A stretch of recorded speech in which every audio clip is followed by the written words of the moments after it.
Баршаңызға сәлем достар, менің каналыма қош келдіңіздер. Сіздерге осындай гранатовый браслет салатының рецептісімен бөлісемін. Ең алдымен бізге картоп, сәбізді осылай шика түрінде қосамыз, сонда салатымыз дәмді болады. Қызылша, яғни свекла 2 дана, тауық еті немесе тауықтың төс етін қоссаңыздар да болады, жұмыртқа 3 дана, бір анарды осылай тазалап аламыз. Содан соң жаңғақ.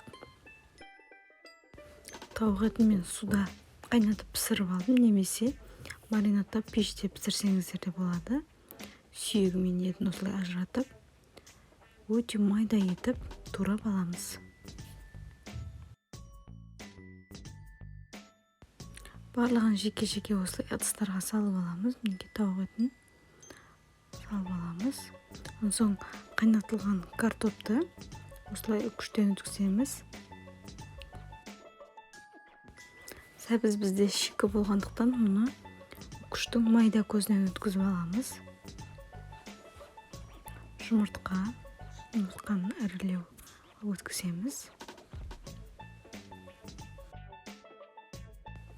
Жаңғақты да осылай үкіштің ірі көзінен немесе пышақпен кесіп алсаңыздар да болады.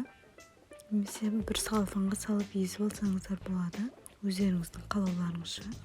Онан соң свекланы оны да осылай үкіштің үлкен көзінен өткізіп аламыз. Барлығын дайындап алғаннан соң майонезді осындай арнайы пакетке саламыз. Онан соң тұз, ыдысқа осылай ортасына стаканды қойып, осының айналдыра барлығын кезекпе-кезек салып отырамыз. Каждыйын салып отырғаннан кейін міндетті түрде тұз, майонезді сеуіп отырамыз. Мінекей тауық етін салдық, тұз, содан соң майонезді осылай жіңішке етіп орналастырып шығамыз. Одан соң картоп, барлығын әдемі домалақ форма бере отырып осылай орналастырамыз. Тұз, майонезді сеуіп аламыз. Майонезді вилканың көмегімен жақсаңыздар да болады. Осылай барлығын кезекпе-кезек орналастырып шығамыз.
Свекланы ең соңына осылай орналастырып, майонезді жұқа етіп жағамыз. Негізінде майонез жақпасаңыздар да болады. Анарды жабысып тұру үшін осылай жұқа етіп жағып аламыз. Содан соң анарларды өзінің айтып тұрғандай гранатовый браслет жасап орналастырып, жабыстырып шығамыз айналдыра. Мінекей біздің салатымыз дайын болды. Енді стаканын жаймен көтеріп аламыз. Мінекей осындай әдемі болып шықты. Достар, міндетті түрде жасап көріңіздер. Өте дәрумендерге бай салат. Каналға тіркеліп, лайк басып, комментарий қалдырып кетуді ұмытпаңыздар.